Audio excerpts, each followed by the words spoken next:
എനിക്കിന്ന് ലാസ്റ്റത്തെ ടോക്കിക്കൂടെ നല്ലൊരു മെസ്സേജാണ് കിട്ടിയത്. സാധാരണ അപ്പം ഞങ്ങളെ യൂത്തിനെ പോലുള്ള ആൾക്കാർ ഉള്ള കാലം അടിച്ച് പൊളിച്ച് നടക്കുക, മാക്സിമം എൻജോയ് ചെയ്യുക ലൈഫ്.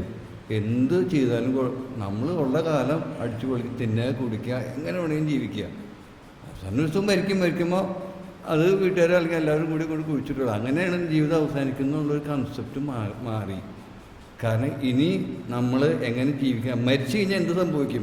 നമ്മുടെ ആത്മാവും ശരീരവും ഇങ്ങനെ വേർപിടിയും, രണ്ടിലും ദൈവത്വമുണ്ട്. അവസാനം ഈശോ ഉയർക്കും.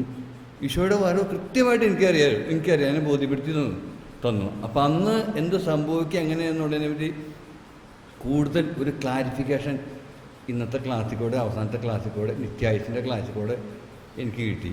അത് വലിയൊരു അനുഗ്രഹമാണ്. പിന്നെ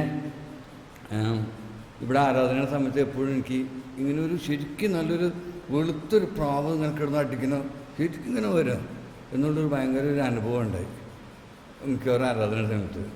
പിന്നെ വേറൊരു കൺഫ്യൂഷൻ എന്ന് വെച്ചാൽ ഈശോയെ പോലും തൊട്ട് നേരിട്ട് സെൻറ് തോമസിൻ്റെ അതേ സ്വഭാവക്കാരനാണ്. മാർപ്പാപ്പ പറഞ്ഞാലും എത്ര സുവിശേഷ പ്രഘോഷണം പറഞ്ഞാലും ഞാൻ വിശ്വസിക്കില്ല എന്നുള്ള ബലം പിടിച്ചിരുന്ന ആളായിരുന്നു. ഈശോയെ പോലും തൊട്ട് അനുഭവിക്കണം എന്നുള്ള മനസ്സിലെ വലിയൊരു ആഗ്രഹം കർത്താവ് എനിക്ക് പല പ്രാവശ്യമായിട്ട് ഇങ്ങനെ നിർവഹിച്ചു തന്നിട്ടുണ്ട്. അതുപോലൊരു കുഞ്ഞ് ആഗ്രഹം 3-4 ദിവസം എനിക്ക് ക്ലാസ് ശ്രദ്ധിക്കാൻ പറ്റുന്നില്ല. ക്ലാസ് ശ്രദ്ധിക്കുന്നുണ്ട്, ഇവിടെ ഇരിക്കുന്നൊക്കെ ഉണ്ടെങ്കിലും എനിക്കൊരാഗ്രഹം, ഈ പുള്ളിയുടെ ബ്രദറിൻ്റെ ഉള്ളിൽ ഈശോ ഉണ്ടെന്ന് എനിക്കിങ്ങനെ സംസാരിച്ചാൽ ഞാൻ വിശ്വസിക്കില്ല. അതാ ശരി, എല്ലാവരെ പോലെ ഞാനിങ്ങനെ ഇരുന്ന് ബലം പിടിച്ചു. പുള്ളിയുടെ അപ്പം ഇങ്ങനെ യേശു ജനക്കൂട്ടത്തേക്കൂടെ നടക്കുമ്പോൾ ഈശോയുടെ ആ വസ്ത്രത്തിൻ്റെ തുളുമ്പിലും തൊട്ടൊരു പാപിനെ തൊട്ടപ്പോൾ കർത്താവിൻ്റെ ശരീരത്തിന് ശരിക്കും ഇങ്ങനെ ആ ഒരു ഇല്ലേ ശക്തി പ്രയോഗിച്ചിട്ട് അവൻ സുഖപ്പെട്ടു. അപ്പോൾ ഈശോയ്ക്ക് മനസ്സിലായി എന്നെ ശക്തി പ്രയോഗിച്ചിട്ട് ഇങ്ങനെ സംഭവിച്ച കാര്യം. അപ്പോൾ ഈശോ ആ ഒരു കാര്യം ഉള്ളിൽ വന്നു. അപ്പോൾ ഞാൻ പുള്ളി കുറേ ദിവസമായി ഇവിടെ 2-3 പ്രാവശ്യമായി എൻ്റെ ഫ്രണ്ടിൽ ഇവിടെ വന്നിരിക്കണേ. അപ്പം ഞാനൊന്ന് ഷർട്ടും ഒന്ന് തൊട്ട് നോക്കിയാലോ ഒന്ന് വിചാരിച്ച് പുള്ളിക്ക് മനസ്സിൽ കരുതി. അപ്പം എനിക്ക് ഇങ്ങനെ കൈ കൊണ്ടുവരുമ്പോൾ ഒരു പേടി, ആരും കാണാണ്ട് വേണം ചെയ്യാൻ. പുള്ളി അങ്ങനെ കണ്ടതായി. അങ്ങനെ 2-3 ദിവസം ഇങ്ങനെ കഴിഞ്ഞു കേട്ടോ. അത് കഴിഞ്ഞ് പുള്ളിക്ക് പവറുണ്ടോയെന്ന് അറിയണ്ടേ, വെറുതെ ഇങ്ങനെ വർത്തമാനം പറയുന്നതാണോ അല്ലെങ്കിൽ എന്താണ് പുള്ളിയുടെ ഒരു പവർ എന്ന് എനിക്ക് അറിയണ്ടേ.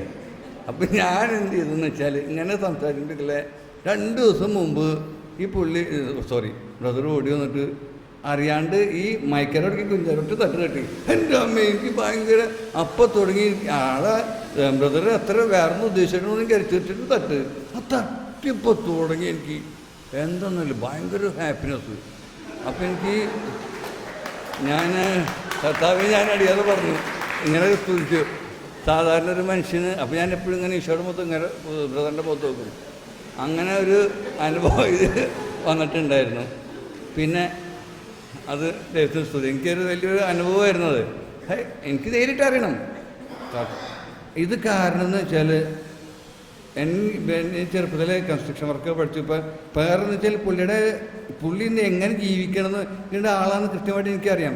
ഇപ്പോൾ ചീഫ് എക്സിക്യൂട്ടീവ് ഓഫീസറിൻ്റെ ഒക്കെ എൻ്റെയൊക്കെ ഒരു പ്രോജക്റ്റിൽ 2 ലക്ഷം 3 ലക്ഷം രൂപ പെർ മന്ത് കൊടുക്കണം. അത്രയും ഹൈ സ്റ്റാൻഡേർഡിൽ ലോകത്തിലെ ഏറ്റവും വലിയ ഓടി കാർ 1 കോടി 1 crore അതൊക്കെ ഇട്ട് കൊടുക്കണം ഞങ്ങൾ. എന്നിട്ട് വേണം സിഒയുടെ ഒരു പൊസിഷനിൽ നടക്കാൻ. ആ ബ്രദറിന് ഇങ്ങനെ നടക്കണേ അതെല്ലാം ഉപേക്ഷിച്ചിട്ട്. അപ്പോൾ ശരിക്കും ഈശോ അട്രാക്റ്റ് ചെയ്ത് അനുഗ്രഹം കൊടുക്കാണ്ട് ആ വ്യക്തി നടക്കാൻ പറ്റില്ല എന്ന് ദൈവനെ തെളിയിച്ചു തന്നു. കാരണം എന്നെയും വിളിച്ചിരിക്കും ഈശോ, നീയും പോകും 200 രാജ്യങ്ങളിൽ നിന്ന്. അതിനുവേണ്ടി 22 കൊല്ലമെത്തി ഞാൻ പ്രാർത്ഥിച്ചുകൊണ്ടിരിക്കണേ. എനിക്കൊരു ആഗ്രഹം ഉണ്ടായെന്ന് വെച്ചാൽ ഈ ലോകത്തിൽ മുഴുവൻ കണ്ടുപിടുത്തങ്ങൾ നടക്കണം. ആരും ഈശോയെ കണ്ടുപിടിച്ചതായിട്ട് എന്നോട് പറയണില്ല. ഒരു സ്ഥലത്തൊരു പള്ളിയിലും പറയില്ല ഈശോയെ കണ്ടുപിടിക്കുന്ന കാര്യങ്ങളൊന്നും ആരും പഠിപ്പിക്കണമില്ല. അപ്പം ഞാൻ നോക്കിയപ്പോൾ ഒരു സൂര്യൻ ഉദിക്കുന്നുണ്ട്, അതിങ്ങനെ കിടന്ന് ഇത് വൈകുന്നേരം രാത്രി ഉണ്ടാവും, പകലുണ്ട്. സൂര്യൻ, ചന്ദ്രൻ, നക്ഷത്രം, ഭൂമിയിലെ സ്ഥല സൃഷ്ടിജാലങ്ങൾക്കും അവരൊക്കെ ഇങ്ങനെ പ്രവർത്തിക്കുന്ന തലമുറകളോളം ഇങ്ങനെ ഉണ്ടാവുന്നു. അതൊക്കെ ഇങ്ങനെ ഉണ്ടാവും. പക്ഷേ എൻ്റെ അവസാനം ഒരു കൺസെപ്റ്റ് ഞാൻ അവസാനം കൺക്ലൂഡ് ചെയ്തു. ഇതിൻ്റെ പിന്നിലൊരു പവറുണ്ട്. ആ പവറാണ് ഇതിന് ഭൂമിയെ ഇങ്ങനെ കൺട്രോൾ ചെയ്യുന്ന, സൂര്യൻ, നക്ഷത്രം കൺട്രോൾ ചെയ്യും, മനുഷ്യർ തലമുറകളോളം ഉണ്ടാവണം. അപ്പം എനിക്ക് തോന്നി അതെൻ്റെ മനസ്സിൽപ്പെട്ട അന്ന് ഞാൻ പ്രോജക്റ്റ് അവസാനം ജോലി കഴിഞ്ഞ് തിരിച്ചു വന്നപ്പോൾ ഞാൻ വണ്ടിക്കെട്ടിന് അറിയാണ്ട് ഏതൊരു വേൾഡിലായിരുന്നു. പിന്നെ അങ്ങോട്ട് അനുഭവങ്ങൾ തുടങ്ങി.